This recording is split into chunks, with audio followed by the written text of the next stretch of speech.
Well, good morning, Living Streams. How you guys doing? I am joined today by CJ Bergman, one of our wonderful congregants who joins us from the pulpit every now and again, who brought us into Ruth chapter 2 yesterday, continuing on that story a little bit. But before we dig into that, CJ, how's your week going? Good, just getting started, so Yeah. we'll see. My wife, Renee, is with our daughter, August, and the junior high and high school kids all week, so it's just me and Keen this week. So A little bit extra space. a lot of eating out and, Nice. those type of things. So Yeah. yeah. A little. What's the go-to It'll be- eat out for you and Keen? Well, August and Renee are both celiac, and they can't have gluten, Oh, so you're gonna we're gluten probably it gonna up. do some gluten. Yeah. Yes. Pizza City. Pizza, I don't know, breaded, fried things. Yep. Probably. I am getting the tiniest sliver of that just because our 7-month-old who's nursing has an allergy to dairy and eggs and Okay. maybe a little bit of soy. Okay. And so that has Colleen Yes. and him have cut all those things Yep. out. And she's been actually awesome about it. She's very much like, no, please eat the things, Okay. like I've offered multiple times, Yeah. like, do you want me and Silas to cut it out or just me? And he's like, no. She's like, no, that's dumb. I want to smell your ice cream. In fact, last night I was having an ice cream where Oh she's my like, God. can I smell it? I want to smell it. And she's like, that's good. Oh I my like gosh. smelling that. But great. but that's meant those dietary changes a little bit. So whenever she's got practice or something on Thursday nights or going out with her friends, we always have guys' night, watch a show that we all like. We're watching Avatar. Dalton and I talked about that last week, actually, a little bit. Avatar: The Last Airbender. Silas is super into it. But then we'll hit up Little Caesars on the way home usually. Good times. Yep, and I just pray that when my doctor sees my blood work, she doesn't see Little Caesars coming up on I think she is on going to my see it ApoB. eventually. Yeah. There's a sub bullet point there. Probably. It's like, oh, Little Caesars Or whatever the implications are of that. Yeah. It'll catch up to you at some point. Yeah, it's like Yeah. she can. How old tell. are you, Alec? 35 or 6. Okay. I just had a birthday. All right. So you're not quite in your 40s. No, I'm not. But When all the things catch up. but my blood work, my metabolic health is as far as like diabetes and all that, we're doing good. But Okay, good. as far as heart health, we're doing horrible. Oh, okay. yeah. Okay. But getting there. Keep Forward an eye on that. trajectory. Yeah. Yeah.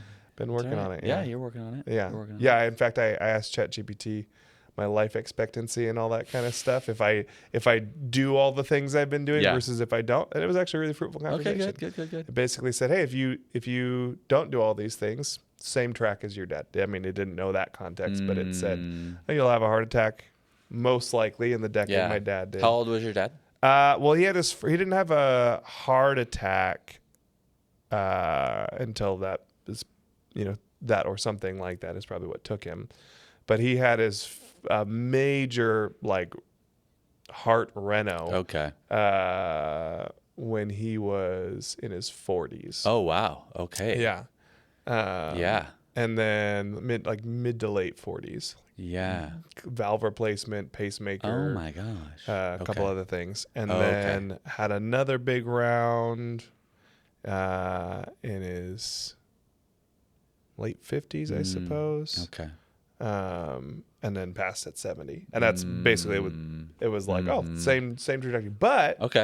if I keep doing the things I'm doing, Yeah, let's go, dude. should get everything under control and Nice. buy me. I mean, I could get hit by a car tomorrow, but cardiovascular wise, the estimation is it'd buy Good me for another you, good couple for you, decades. yeah. So It was my 2 sermons ago when I said, he who loves his wife loves himself. Yeah. And one of my points was, yep. we should outlive our wives. Yeah, that really stuck with me. I think is a really, adding something else to the motivation for me. Because the thing that's been a big deal for me is wanting to be a grandpa. I mean, that's the thing. We've been doing some practices and staff meeting too, assessing kind of some major goals, purposes, vision, things that we're hearing from the Lord. And that's something that I guess I'm bringing to the Lord. Like I want to be a grandpa because not because I want to live that long, but because I want to bless my grandkids. And I want to be, it's not just, I want to see my grandkids. Yeah. Right. I want to help. Yeah. bless them. And I think I feel that acutely because my dad passed away when we were pregnant with our second son. You're a firsthand experiencing. And, sadly at that point where it's like, okay, he got to know Silas. Right. Silas is struggling to hold on to memories of him. Yeah. And ultimately probably won't. Yeah. No, it's an enormous blessing. Yeah, and he's a great grandpa. Yeah. So I'm glad that my nieces and nephews got that. Sad my kids are missing out on that, John Frame, do you know John Frame? He's a Christian ethicist.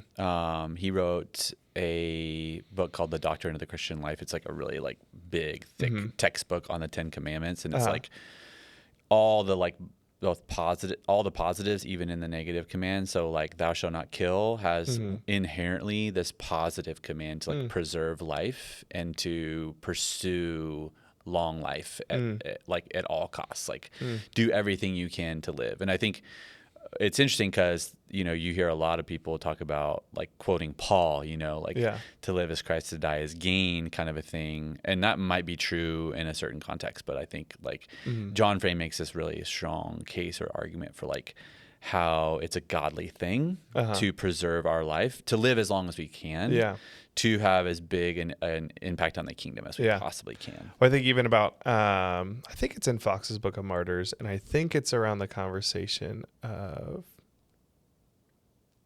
I can't remember, an early church martyr, but there's a little, Fox's Book of Martyrs in the earlier chapters is nothing but little notes for the most part, Yeah. But there was one of the early church fathers, during one of the great waves of persecution in the first couple centuries, was in a scenario basically where it was be martyred or run away. Yeah, right. But not be martyred or reject Jesus. It was he had an option to slip away. And there was something to do with his mom saying like, hey, it's one thing to continue to confess, like that's like don't deny Christ, but there's no reason you shouldn't run away right now. Totally. Save the Holy Spirit telling you buckle in, be here, meet the Romans out in the front yard. It's like slip out that window, because that's just throwing your life away needlessly speaking. The Lord's not calling you to that. He's not calling you to pursue martyrdom. He's calling you to pursue faithfulness. Yeah, right. Even if that leads to martyrdom. And I just see a comparison there. It's a similar false piety to the conversation we had, or the conversation when I was talking about sexuality and the Gnostic idea, right? Of like, they were sort of like abstaining from their sexuality out of this like particular piety based in heresy, right? Yeah. And so you can have the same kind of thing where out of a desire to like be closer to God, or probably even just feel more proud or something, denying life in that moment isn't the high calling of God. Yeah, there's a subtle nuance. There's that, hey, it's my time and I'm excited to go be with the Lord, and it is what it is. Totally. And there's I'm just McDonald'sing my way to the grave 20 years early. Yes. But anyway, let's talk about Ruth. Yeah, let's pivot. Talk about Ruth. That's a good conversation. You actually were the one who brought us into Ruth a little bit. You were the one who got it. Well, I don't know if you brought us into it.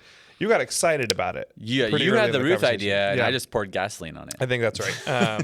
You got excited enough about it that I forgot that it was my idea. Yeah, great. That was the goal. That was my goal. Yeah. No, we did Ruth at my old church in San Francisco. We did a whole series on it, and so I was just like, let's do Ruth. Yeah, and it does feel like a perfect fit for where we've been, having come out of Joshua. Really feeling the Lord calling us to attachment and belonging, and it really is a book about attachment and belonging. A few years ago we did a series on Philippians when we were wanting to find some place to land in a discussion on mental health. Yeah.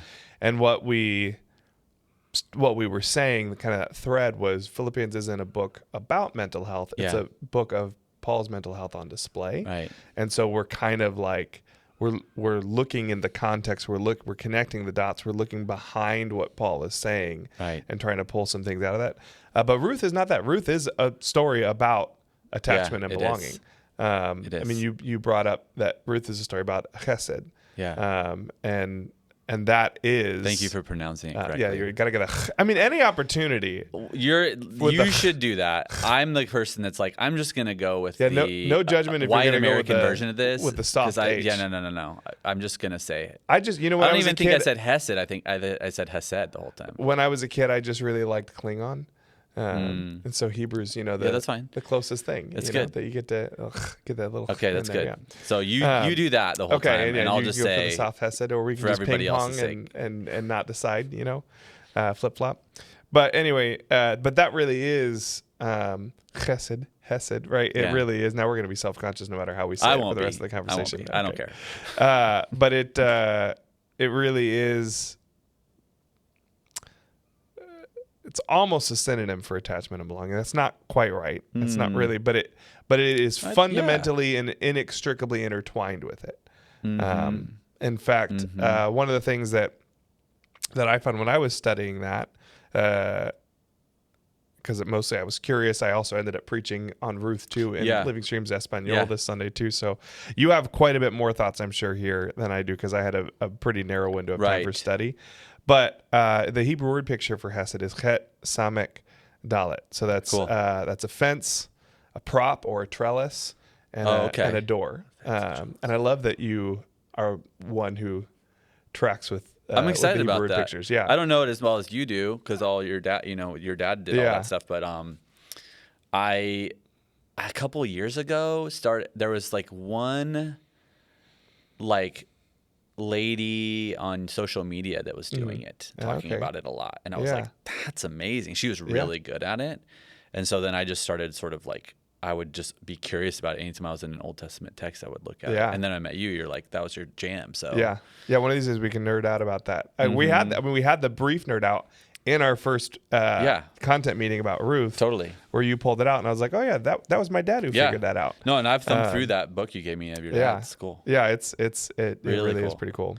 I even went to Chat, because a lot of it I get from ChatGPT. I'll ask ChatGPT about it. And so then I went back and I was like, who is the source material for this stuff? And you pulled your dad up. Yeah. So that was cool. Yeah. It was giving him credit. What's funny, I did the same thing too, because in that conversation, what happened was I was like, oh, I wonder what Ruth means. And I went and pulled my dad's book out, and I was like, oh, it's probably not going to have it in there. It's a name. And you were like, oh, just ask ChatGPT. And I was like, ChatGPT can't do it. This is my dad's IP, whatever. But there are all these knockoff guys, and even one guy who's tried to claim credit. But I'm like, Holmes, I got dad's manuscripts from the 1980s. You didn't start talking about this until the 2000s. So, and plenty of people who credit him, and plenty of people who just, I think like you were just got it through the grapevine and don't even know where it originated. And obviously my dad didn't invent this. He just is the one who discovered it. Yeah, right. Or in modern times, because there's probably a lost oral tradition about it. What's fascinating is that's one of the arguments against it, because there's a whole train in academia that says this is baloney, it's not real. Yeah. And I'm so convinced by the internal continuity of it, that just the internal evidence of the Hebrew word pictures and the way it works, it makes sense, it's consistent, that I'm like, I don't know I think if anybody who sits down and walks through it would be convinced. In fact, my dad's best friend, Danny Ben-Gigi, Dr. Danny Ben-Gigi, was the Hebrew professor at ASU, and Jewish. He's Israeli, and he saw my dad speak on this years ago and said, that's a bunch of baloney, not to mention you're a Gentile. Right. What do you know? Totally. And so he took him out to lunch to let him have it. Wow. Actually, to set him straight. And my dad was like, okay, well, let's just, and my dad walked him through word by word by word. Yeah. And then eventually he was asking the word for covenant or Sabbath, both of which are pretty profound. Yeah. Sabbath is to return the cross. Covenant is the cross of my son. One of those two words, I don't remember which. And Danny was like, well, what's the word? What's the Hebrew word picture for, covenant? And Dad was like, no, well, no, we're not going to do that one. And he was like, no, really, let me know. And he was like, no, seriously, you don't want to know that one. You don't want to know it. And that was the beginning. And now, decades later, Danny's Messianic's been following Jesus for a long time. Wow. Okay. It's someone I'm even calling, because I'm actually, after all of that, I'm actually developing an app based off my dad's IP. Nice. Because ChatGPT is doing kind of an okay job of it. in order to be able to test it, which of course you're going to have to be a beta tester when I get it running. Sure. But anyway, the Hebrew word picture for Hesed is Het Samek Dalet. And so it's a picture of a fence, of a prop, of a door. And I think the word picture there would be something along the lines of to protect what supports the door. And the way I was able to make that click a little bit better it's essentially the thing that guards what keeps the door ajar. And so I talked in LSC about and again I mentioned this even last week in English service, just this difficult challenge I've had of keeping the door open with my siblings. And it's chesed, it's those acts of generous, covenant loyal, faithful kindness that keeps those open, because at the end of the day we don't have covenant anymore without chesed. Right. The door gets shut. Yeah. And the thing that allows me and you to come in and out doesn't exist anymore without chesed in the reality of the world in which it does within, I suppose, within the Trinity. And I imagine that, God is pouring out chesed within the Trinity, even though there's not a need for it. Yeah. But outside of the Trinity, no covenant remains without chesed. So anyway, but what were some of the things in Ruth chapter 2 that didn't make it, that you ran out of time for, that you'd love to say but didn't quite fit? Yeah, sure. Gosh, I did have to cut a lot in this sermon. Ruth chapter 2 is long. There's a lot there. I kind of got to the end and just sort of had to drop off a little bit. Yeah. Yeah, I mean, there's so much there. There's an endless amount of things to say about Hesed. Yeah. I got you. You are feeling a little. I'm trying it something. out. Trying it out. Good clears the throat. It does. It just it helps. I mean, if you're interested in that, I recommend Michael Card's book that I referenced. He has a ton of really beautiful things to say about it. One of the things I thought was really cool was. Let me pull up his quote. What did he say about this? I left this out. Yeah, and you had mentioned that one. I don't think I got to it, but I need to give that a little. Yeah, let me find this. So he talked about how the meaning is so deep and vast that the biblical writers would most often pair the word with another word in order to convey its meaning. So he talked about how this word has linguistic gravity, and his illustration is like the mass of the sun drawing the earth into orbit. And he gives this, and I almost showed this, but I didn't have time. But he shows all the different words that basically all the meanings that Hesed has as it pertains and connects to all these other ideas. So you're saying Hesed often gets modified for clarity by being attached to another word. Yep. That makes sense. Yeah. So that was really cool. And just, I guess I didn't ever, and it's always striking when you hear somebody say, or I think I quoted there's a couple of different Bible dictionaries or lexicons that are sort of saying, this is one of the most important words in the Old Testament, or this is the most sacramental word. Yeah. And he is biased because he loves the word, and so he's saying that. But then, there's something that's interesting hearing you say that. But there is something in language that I've only just I like to pretend to be a linguist sometimes. Right. I don't know why. Maybe because of the nature of my dad's work growing up.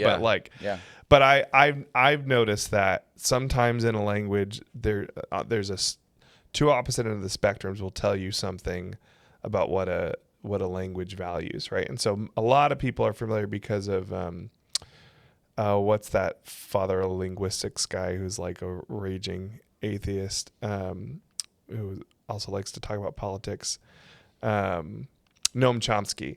Noam Chomsky's work talks about when you have multiple words for a thing. So the famous example that would be apparently the Inuit language has a bajillion, and it's been spun out of reality a little bit, but legendarily they have 70 words for snow. In reality, they have 5 or 6, which is a lot more words for snow than we have, right? In a very vocabulary rich language, like English, right?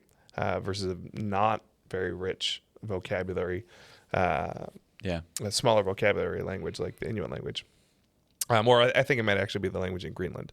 And so, of course, that's an indicative of the fact that they value snow. It's a part of their life, But I've noticed also on the other side, and a little less famously so, that ambiguity can actually indicate something of value in a culture.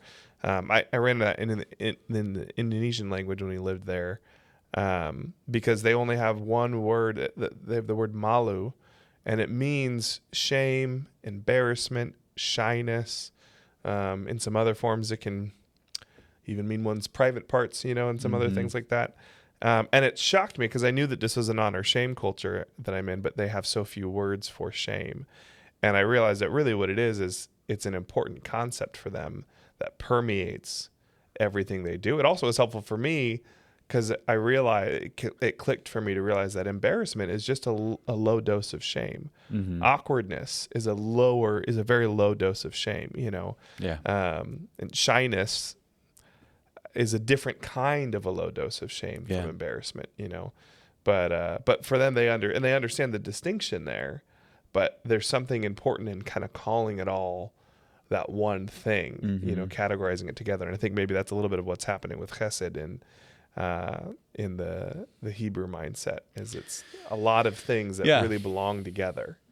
Yeah, and I think, as you're studying through these texts, what you're trying to do is understand what these words meant to the original audience and why the writer would include them, right? And so what we definitely see is like this little, and I just called it like a through line of the story, where you just kind of see this concept on display, and then you start to study it, and you realize like, oh, the original audience understood how important this word was way far more than I do.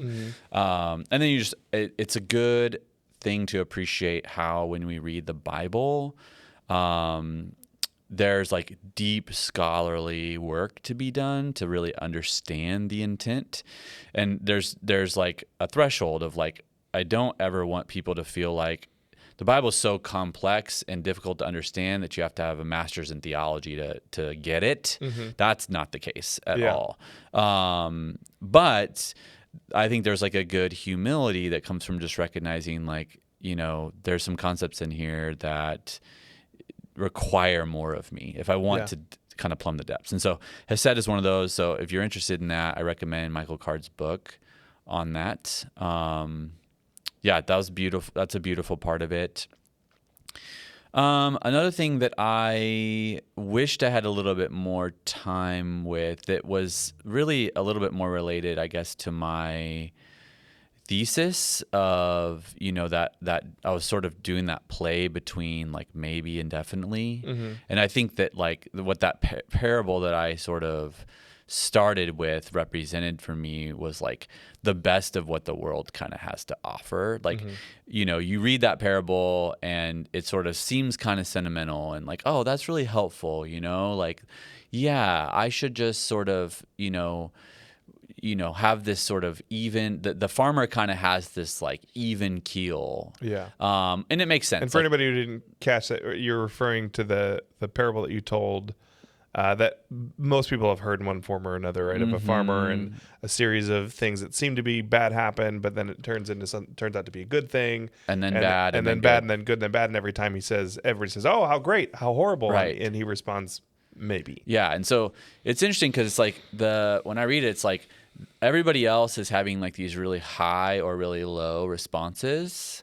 And the farmer just keeps having this like even kind of, and we celebrate people for that actually in our culture a little bit. Like, oh, he's just such a like even keel guy, or like, in the midst of all the hard things, like they never complained, and they were just like as if like somehow, like if we and really like I would call that a form of disassociation in my profession.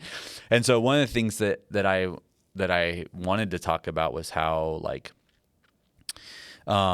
he has like this compressed emotional state. And the illustration was like compression is something we do to sound. So like on Sunday, when you listen to the instruments being played, they all have compression on them. And what that means is that there's a ceiling on how loud the instrument can go. So like no matter how hard like Dalton hits the drums, they're compressed, which means there's a ceiling. Yeah. And what that also means is that then like softer notes are then like pulled up from the bottom. And so it compresses the sound like this, makes the highs not so high and the lows not so low, which can give clarity to the mix. That's the upside of it. The downside of it, though, is that it prevents dynamic range. And so, like, right now, actually, I'm sure Dalton's producing this. I'm sure we have some compression on these, okay? And that's a good thing so that when I'm, like, talking quietly, you can hear me. And then when I'm talking really loud, it's not so loud that it, like, peaks. Yeah. But if there's too much compression, then when I'm excited, you won't hear my excitement. And then when I'm being really, like, thoughtful and, you know, shepherding, you won't hear that either. Yeah. And just this idea that like we can't sort of like compress or anesthetize our human experience, and a book like Ruth doesn't force us to do that. In fact, antidepressants have that same effect. Okay, it sort of like makes your highs not as high and your lows not as low, so it can pull you out of the pit. Yeah. But then it can compress the top end of your other emotions. And I'm not saying antidepressants are bad. Like somebody might need them if they're in a pit they can't get out of. Yeah. But ultimately, like God receives and accepts and engages with the wide range of human emotion. And that's what we see in the book of Ruth is like absolute despair, like from Naomi, just like my life is in misery. And then you also see this like amazing potential though for the thing to totally to be transformed and turn around. And if God can do that in the book of Ruth, he can do that in our lives too. Yeah. Yeah, I love that. I love that Ruth is kind of almost visceral in the emotion. And it's maybe second to, third, right? We got... I mean, there's a lot of it in the Bible, I suppose. But you got Job. You know, as far as narrative, it's second to only Job in the intensity of the emotion of the narrative. But then, of course, you have, you got Lamentation. Anything Jeremiah writes, you know what I mean? Anything David writes in the Psalms, you have a lot of... Yeah, and that's the beauty of the Bible is like, and that's why I said too, like this book is really human and really ordinary. It reminds you of your own life. Yeah. And that's why I think the Bible is the best explanation of your human experience of any religion or philosophy there is. It's one of the very few books of the Bible that has no supernatural intervention of the Lord. It's there with Esther that actually mentions God, not at all, intentionally so, but not that the Lord isn't at work. And Ruth does mention God. God does come into play, but he never moves conspicuously in the book. There's no sun being held still. There's there's no water turning to wine. But you have very clearly his work, his moving, but also very clearly through his people. Every blessing of God in the book of Ruth, I suppose, save the famine ending, is coming directly through his people. And that's pretty significant. And of course, even a famine ending is not supernatural.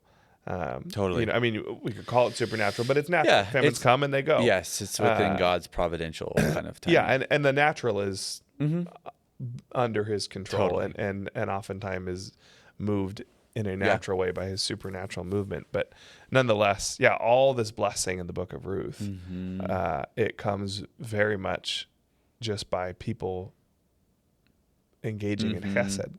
I forget which exemplifying God's. I forget which commentator it was. I think it's from the Bible Speaks Today series, and there's all different guys that write that.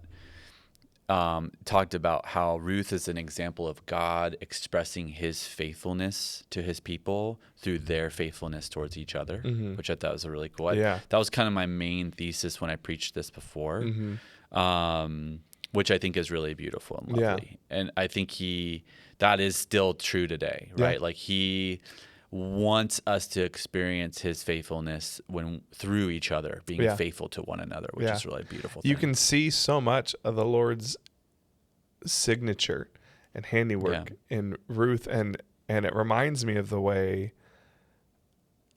I've seen him move in my life, right? Like, in fact, I was having a conversation yesterday with someone who was recalling the importance of the names, because I highlighted that in my sermon last week, and she was just wondering about her name, and was like, did God ordain my name? Is my name, like what, like, how does that happen? And so we had an interesting conversation, and I was saying, I mean, there's a theory with plenty of reason behind it that the names in the Hebrew texts are creative license.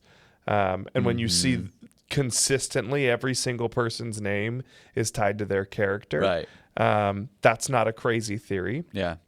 And so the question is, well, for me, the question is not whether or not the Lord is inspiring, but was the Holy Spirit inspiring the authors with creative license to attach names to these characters that would help simplify it? And that wouldn't be scandalous if we were reading it in Hebrew. Like, we read the book of Ruth and we hear about sick and sickly who die one sentence later. It's, but the question that it begs for me is, well, was it that? And if it is that, that's fine. That's good. That's great. It's not hiding that. If it is that, it's not deceiving us by giving us these names that were creative license on the human author's part. But the other option is that it's God's creative license in the way he orchestrated human beings in their lives and their naming. And I tend to lean that direction because of the crazy way with which he has orchestrated details in my life that just feel like an author in front of his laptop writing a story. Right. Like, there's no way that this last chapter ties in with that first chapter unless someone did that. And then even, my tiny experience with names is naming my sons. And we've chosen to do that intentionally. And I don't know that this is the case for everybody. I just can say what's happened in my family.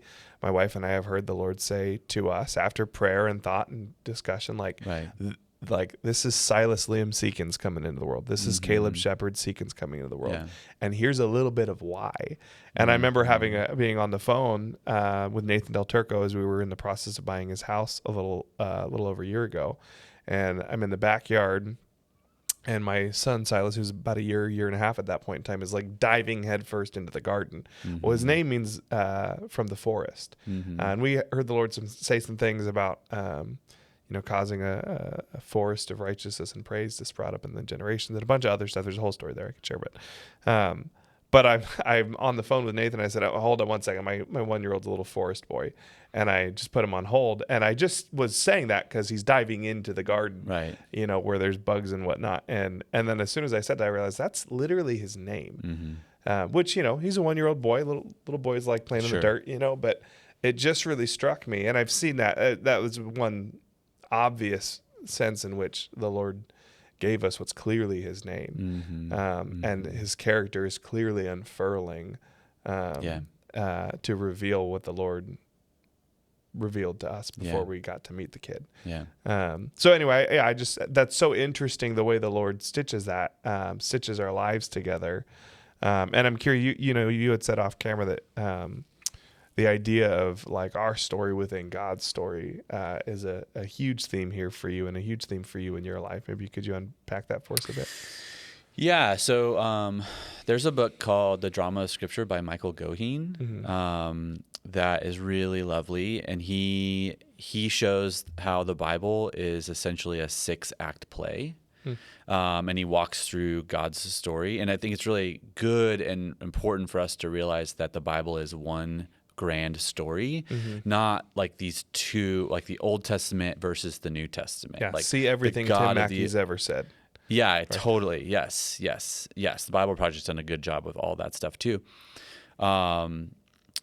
And so this 6-act play is sort of like Act 1 is creation, then Act 2 is the fall, Act 3 is the promise. And so that's like kind of like the rest of the Old Testament. You have like the law, you have the Exodus, you have the law, you have the exile, you know, and there's of course a bunch of other stuff that goes on too. A couple other iterations of that same cycle. Yes. And then redemption, Act 4 is redemption. That's the cross. That's the pinnacle of the story, the most important part of the story. Everything before then has led to that moment. It's all pointing to the cross, right? That's the climax of God's story. And then now we're living in Act 5, which is the kingdom age. And then ultimately look ahead to Act 6 of restoration. And so I'm always thinking in those terms about a passage, you know, where is it at in God's story? But then also reflecting on how the story that we have is like the story that we're in. Like I have my own creation, fall, promise, redemption, kingdom, restoration story that's being told. Of course, God created me in His image. He loves me, but the fall has wreaked havoc on my life. I have my own sin, the sins other people have committed against me, and then the results of living in a fallen world, right? And then I've lived out my own sort of like need for exodus, you know, like need to be like, you know, redeemed and freed as I've enslaved myself to my sin.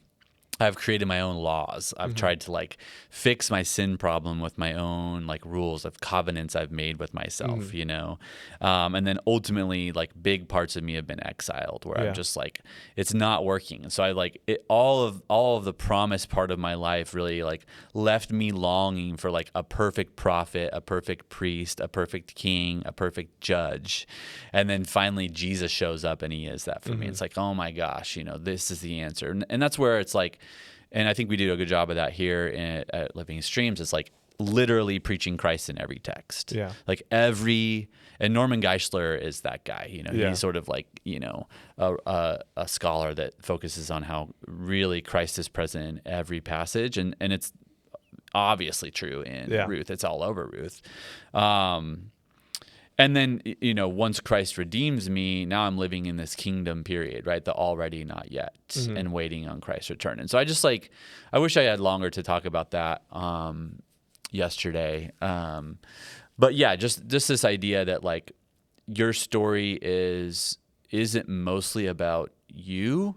It's about what God is doing providentially, and it interfaces with each other's stories, right? Like, and that framework I think is really helpful because it's like, even as we sit, I'm like, okay, Lord, like you've placed Alec in my life. Yeah. You know, I'm in this room with Alec right now. What does that mean? What is that about? Like you have seen fit to take these two people and put them together. And I feel that way about my time at Living Streams and like our involvement here. And every relationship I have, I'm looking at through the providential lens of why am I here? Because I could be anywhere else, but I'm not. And I think Ruth really puts that on display of like, she's suffered this great loss and she just goes, I'm going to go glean. Yeah. That's what I have to do. Lord, send me to a great field. Yeah. You know, and what a posture for us to sort of have in our life is it's like, Lord, show me where you want me to go and show me what you want me to do. Yeah. That's so good. Yeah. I loved even your pulling into the Levitical law there, and your point of drawing out that contrast of, well, here's the expectation on the rich, which I've heard that, I thought that I've connected that before biblically, right? Like, and you do see that and I think Shane Claiborne, was that his name? Did you ever read any? Yeah, I know Shane Claiborne. That sounds like something he would say.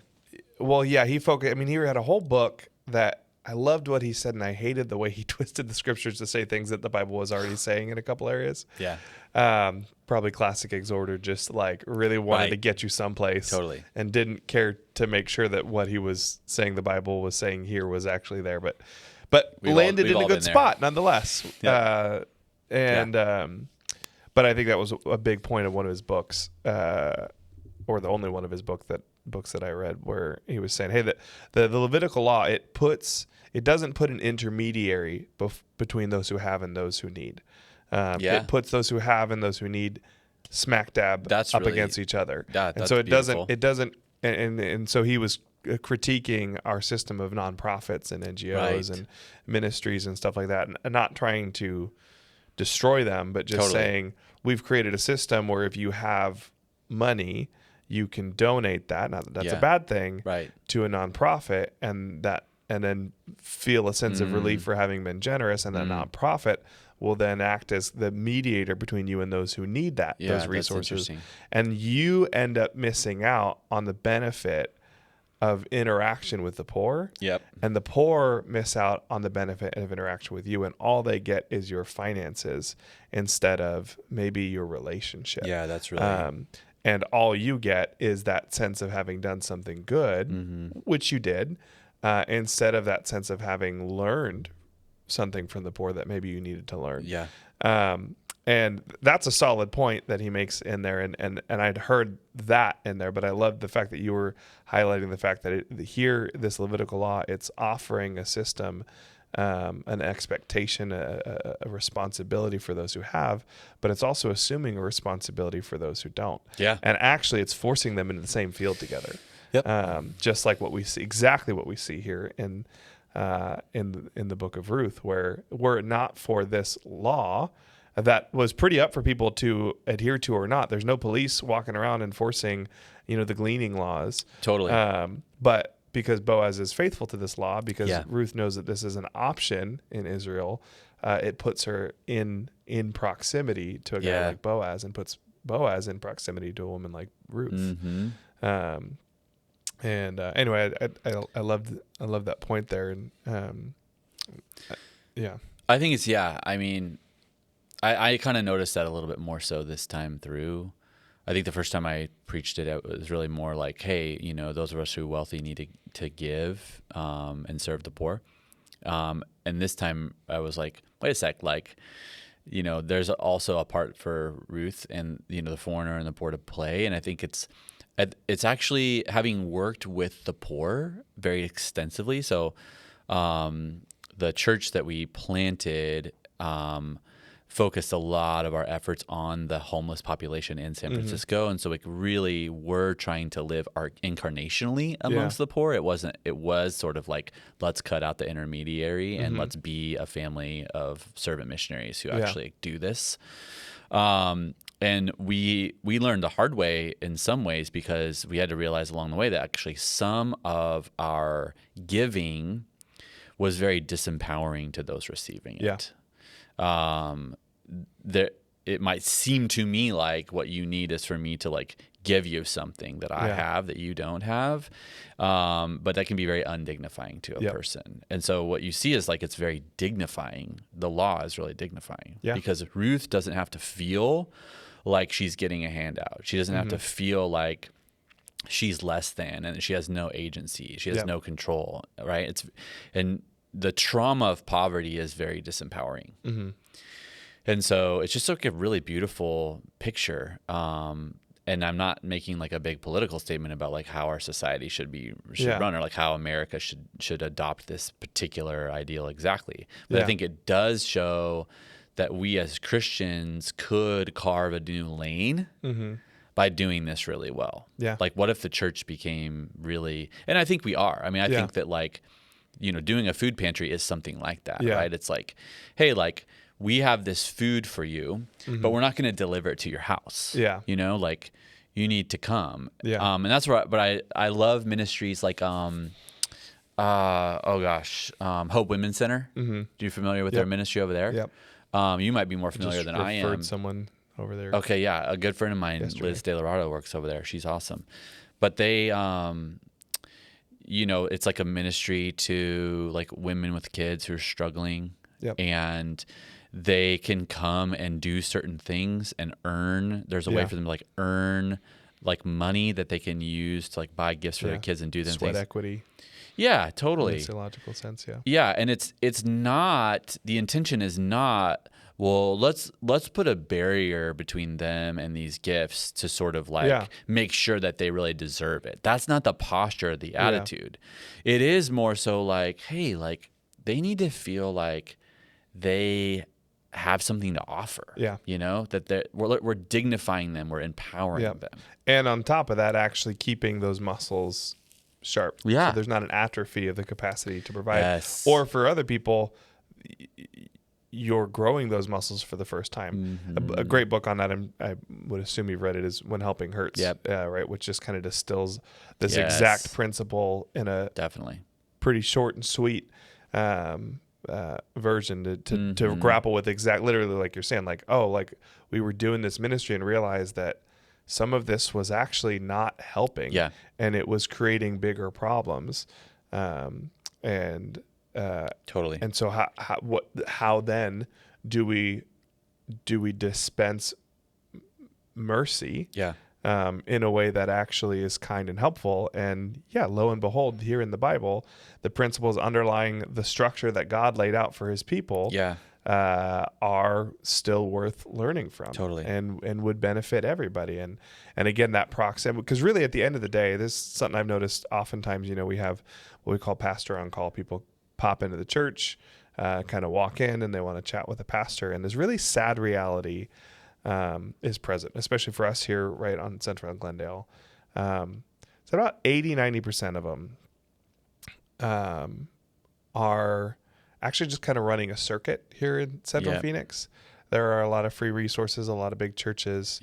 And people become really good at it. They master the ability to come in, get a resource, get out, never see them again until maybe next quarter. When they have a need again. And what occurred to me at some point in time is the problem is we're either giving too much or too little. When someone comes in and says, hey, like, could you pay my water bill? If we say, okay, yeah, sure. And we pay their water bill. Really what we've done is we've alleviated a sense of responsibility for ourselves as pastors, as the church. But what that person actually needs is not someone to pay their water bill, because they will be back in a few months. In fact, they will likely next month go to First Christian, and the next month they will go to CFTN, and the next month they will go to North Baptist. And we want to provide for that need. We don't want people's water getting shut off. But the problem is because they found this system of being able to go around and get those base needs covered. It's forcing them to spend their energy on that rather than spending their energy on getting a promotion or a nicer job. And so in doing that, we're giving maybe a bit too much. But we're giving quite a bit too little when we just pay someone's utility bill, because what they really need is, frankly, a dad. They need a father. They need someone to come alongside them and to say, hey, let's talk about your finances. For sure. Let's talk about where you're at. Are you stuck and you really are in a situation where you need to be on disability? Let's get you on that if that's really where you are and where you're going to be. And now that you're on disability, what can you do to be productive from that standpoint? Or are you in a situation where you're just really trapped and, hey, I got a living room for you. Come stay here. And while you're in my living room, I'm going to tell you that your full-time job is getting a job. I saw this as a youth pastor often where, because when I was a youth pastor, we had a really interesting mix. We had wealthy kids, as we've always had at Living Streams. Mark Buckley having a real heart for businessmen. That's just kind of his pull there. But also here we are in Central Phoenix. And so we had a lot of kids who were anything but wealthy. And I must have had at least once or twice a year, I would have the how to get a job conversation with a junior or a senior boy who often had no dad or stepdad or dad or whoever who's yelling at him. I remember one particular guy was like a major point of tension for him. He was 17, 18 years old, still in high school, still living with his mom and stepdad. And his stepdad would just yell at him and say, get a job, get a job, get a job. This poor kid's got Asperger's. Pretty mild, he's a pretty functional kid, but he's like, I don't know how to get a job. He's got long, greasy hair. Not that I can talk, doesn't shower often enough, and he doesn't know what to do. He doesn't even know what an application is. He doesn't know any of this. So I sat him down and I regurgitated the same conversation that my dad had with me when I was 15 years old and about to be 16 and needed to, pay for gas money and insurance. And I said, hey, go take a shower, cut your hair. And if I'm telling you to cut your hair, like cut your hair, get a nice button up shirt, iron it, walk in there during a low point in the day, 2 p.m., 3 p.m. say, hey, can I speak to a manager? See the manager, shake their hand, look them in the eyes, ask for an application. They'll probably refer you these days to an online application. Say, great, well, pay attention, look out for my name. I'll be filling that out today. Yeah. And then go back in next week. Yeah. And say, hey, just wanted to say hi, see if you had a chance to review my application. Not rocket science. Yeah. Every time I had this conversation with a high school boy, blew their mind. Yeah. And they were like, I've never heard this. And it's because I'm talking to guys whose dads or stepdads or lack thereof didn't know how to tell them that, didn't know how to do that themselves. And so that's what people need, is they need more. And that biblical law, right? It's putting us in proximity where maybe a Ruth gets a Boaz, where maybe a teenage boy gets a father figure, at least for that one conversation, And it's a beautiful thing. The Lord it's really, it's really beautiful. Yeah. I think the pastoral challenge, maybe if you're listening, and for all of us, is sort of like, have we created margin in our fields? Have we actually, are we going all the way, harvesting all the way to the edges? And I think a lot of us are. And I think it's easy to want to harvest the entire edge right now because all of us are struggling financially. Like, we're in a hard economy. Yeah. And that's true of me. Like, that's the thing for me as I was taking this to heart. Like, I'm probably harvesting as close to the edge as I can possibly harvest. And so I need to ask, what space do I need to leave? I think in that, recognizing that finances are only one of the parts of our field that we can leave available. Our time, our energy, our focus, we have more assets than just our money, our homes, our space. Yeah. There's lots of different things. And so it's do some asset mapping of Lord, what have you given me that I do have to share? Yeah. Even if you are strapped financially right now and you're I don't have extra to give. Okay, well then can you have someone over for dinner? Yep. So just asking that question, right? And then I think asking the question, am I giving in a way that is not helpful to somebody and disempowering to somebody? That's really about me feeling good about myself. And then I like what you said about have I distanced myself from the person who needs to receive? Yeah. And then I think the other question too is I think as broadly as the range can be about our assets, I think that the range of meaning about who a poor person and who a foreigner is can be broadened. Yeah. Right. There are those who are poor in spirit. There are those who are lonely. Yeah. There are those who are struggling. And the greatest gift may not be to give them money. Let them glean from your heart. Yeah. Let them be in your presence. Yeah. And to your point, and all the work I did with the houseless community in Golden Gate Park is what those folks, it wasn't that what they needed was 4 walls and a roof. Yeah. That didn't give them a home. A home is a consistent, safe, predictable network of relationships. Yep. Exactly. That is home. Yep. That's what you and I have that we take for granted. Yep. Is the people in our lives. Conversely, Mark Buckley used to say this, or I heard him say it once or twice at least. Nobody finds themselves on the street with a relationship network, right? Much less a robust They're one. not intact. If you and I, we're not best buds, but we're getting to know each other. I enjoy you, get to know your wife as she's been on staff, we're connected enough that if you guys were on the street, you'd be in my living room. Totally. Already at this point. And it's a new budding friendship. Right. We've about a year old and actually getting to know each other about 2 years and some tangential familiarity. Yes. You don't end up on the street if you have even that. No. And so that really that's the real breaking point is in attachment and belonging. For sure. Which again comes that idea of Hesed, of how do we maintain the relationships? How do we keep attachments from fraying and detaching and belonging from dissipating along with those attachments?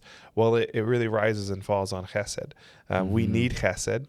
And we need to dish it out. Totally. And if we dish Hesed out, then when someone else violates the covenant that they have with us, we're buttressing that. We're supporting that. We're saying, no, I have mercy, I have grace, I have generosity that can maintain that connection. And then hopefully, we're stirring that up in them. Hopefully we're stirring them up to go to the source of Hesed. Yeah. The Lord, slow to anger, abounding in Hesed, abounding in loving kindness, faithfulness, generosity, right? And then when we violate the covenant, right, hopefully we are met with undeserved covenant loyalty, generosity, kindness. And that really is very central to, again, what we see here. It's funny, we're talking context for the book of Ruth. And I didn't dig deep in this resource other than just to ping it, but one rabbi, I can't even recall who, noted that Ruth is almost like a mirror of the Torah, or like a parallel to the Torah, as the giving of Hesed instead of the giving of Torah. And you even see that right here in the desert place, with Moab not too far away, right? We hear this covenant, this new covenant that's made between Ruth and Naomi, but really the covenant is an act of Hesed, is all about Hesed, right? And then you see that through and through the story, this covenant loyal, kind generosity that's taking place, and it's almost like Ruth is this almost like an epilogue or an addendum. That's meant to an amendment, not an amendment, but maybe an addendum to the Torah, saying like, hey, here's Hesed. Yeah, it's almost like you can hear it in Paul's words, if I have not love. And it's like if you have Torah but you have not Hesed, if you have not, if you have the law, the covenant with God, but if you don't have Hesed, it won't do you any good, because you're going to break that law. Totally. You're going to break that Torah. You're going to break that covenant. You have already. Yeah. And just as the Lord has been slow to anger and abounding in Hesed with you, so you need to be with one another. Right. And if we do this, we'll see how the law, which is being adhered to in Ruth, with Boaz holding up as the Redeemer, with Boaz not gleaning the edge of his field, with Ruth being faithful to her mother-in-law, caring for her family, with Ruth going and working and being diligent. 6 days you shall work, on the seventh you rest. And here we see Ruth doing exactly that, right? With all of that in play, you see God, it's like bringing life through Hesed to the Torah. I thought that was interesting. One tiniest little, I don't even know if there's anything to riff off here, but I love that. In my studies, I found that Ruth is almost like a Christmas movie for the harvest for the Jewish people. Nice, because it's set in harvest time. Yeah, and so it would be a common thing that you're reading, and we're reading again about that gleaning, that harvesting of Hesed, and I keep thinking of why am I spacing the Bruce Willis movie that everybody argues whether it's Christmas movie or not? Die Hard? Die Hard, thank you. I just think of Die Hard like, is it a Christmas movie? Is it a harvest celebration movie if it's not about it but placed in it? Yeah. But anyway, any other last little thoughts on Ruth or Ruth 2? It's a really powerful message. Yeah.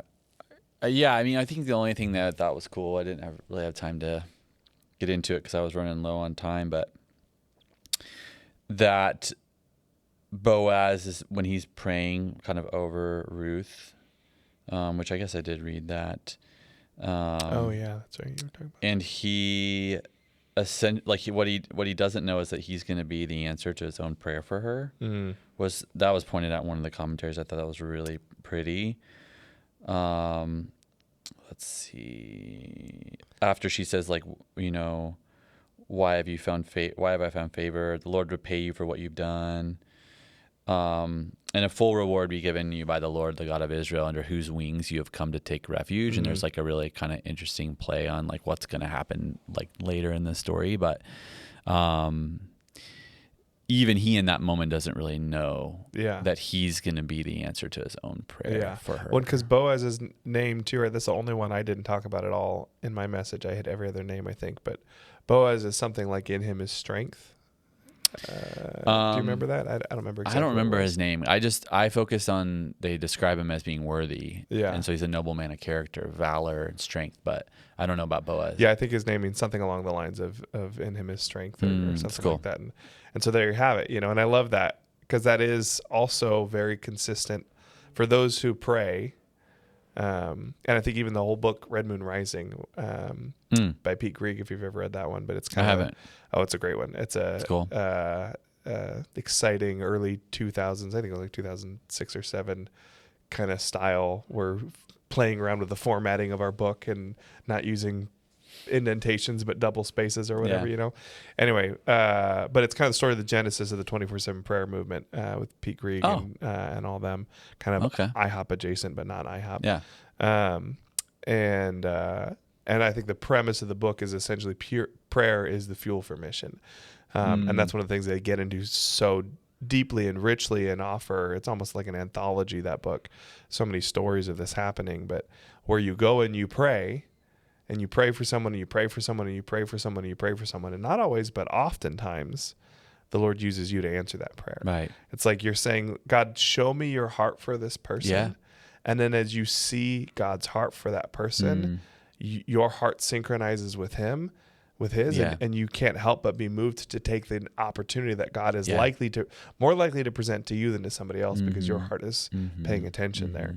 And I think that's maybe a bit of exactly what the Lord was orchestrating with Boaz, right? As he's praying over Ruth, he's saying, "Oh, great, cool, yeah. You want me to go spread my wings over Ruth? Yeah. How about you do that? And here's this opportunity." So good. So, yeah, that's a really powerful thing. Have you seen that play out much in your life? Not to put you on a spot. Yeah, I'm trying to think, like, as a recipient, I think that's what was coming up more for me. I mean, we've received so much from people. We've had many, many people pray for us. I mean, definitely, like, through the tremendous loss that we experienced, people have just, like, poured out that love on us. Like, for example, like I mentioned that our son died, during labor, and it didn't occur to us until like a year after he died, where we were like, we never received a hospital bill for this. And somebody just like went and paid it, like things like that, like and then just being in ministry. So being in ministry for many years and then doing ministry like we were doing, like kind of, you've experienced this, like when you're on the mission field, like that's what we were doing in San Francisco, is very much like a missionary thing. Yeah. There's just these people that really have such a heart for what you're doing, and they believe in what you're doing, and they give in ways that you kind of can't believe, that are overwhelming. Yeah. And so, I mean, I think part of that is that like, we've been like vulnerable. It's a very humbling thing to be vulnerable enough to share a need with people and let them meet it, And so like, people gave a ton to help. People gave a ton to support us when we lost Titus. Then we raised all the $30,000 that we needed to adopt Keen in 1 week. We raised all that money. Then we like went and moved to San Francisco and needed to raise 100% support. And so people gave to us. And then Renee got diagnosed with cancer like halfway while we were there, and just had to have this like treatment that was going to be like $30,000 out of pocket. And I remember like writing a GoFundMe. We did a GoFundMe thing, but even before that, I was like to our other pastor in San Francisco and other people on staff, I was like, you guys, I cannot do a GoFundMe. Like I have asked for too much money. Like too many people have given too much to the Bergman family. Like I can't go out and be like, hey, it's us again. Yeah. Remember those people who our son died and then we adopted another child and then we planted a church in San Francisco? Like we need another $30,000. Yeah. And these brothers and sisters were like, CJ, dude, I know it's probably very humiliating for you and very humbling for you to have to be in that position, but like people love you and they want to give to the Lord, And I just remember like I wrote that GoFundMe, like the request, and in it I said, I'm really struggling to ask right now. I don't want to ask any of you to give anything because you've already given so much. Like, how can you lavish our family with any more than what you already have? And same thing, we raised every dime that we needed. So I've been the recipient, I think, of more of this than I've given to other people. Yeah. That's cool. I think that goes again to Ruth's thing a little bit is like, if on one side it's don't harvest the margins of your field, on the other side it's, well, go work in the field with someone who has what you need. Totally. I think it's when you said like, oh, let's asset map my life a little bit. It's like, yeah, maybe sit down and ask, what do I have in surplus, or what do I have that I could be generous with, even if it doesn't feel like surplus? Yeah. And what do I need? And who around me has what I need, and who around me needs what I have? Right. And can I get proximate to them? Can I get close to them? Can I invite myself over to their house, or invite them over to my house? And if they have what I need, can I serve their field? Can I work in that? There is some benefit for those gleaning, you know what I mean? To say, okay, well, the harvesters went over with their big old scythe, their tools or whatever. And then there was this tedious task beyond that of going back and picking up what they missed. Totally. Yes. And so okay, you're doing a little bit of benefit to the rich man as you glean his field. Yeah. Granted, it's a cost to him, or at least an opportunity cost, but totally. But I heard a message on singleness. Best message I ever heard on singleness was an older guy in his 60s who just had been single and celibate and fallen in the Lord his whole life. Powerful message. It was at like one of Bridgetown Church's Holy Spirit weekends. He was hilarious too, but he talked about how one of the things he had to realize early on is, he said, I am a blessing.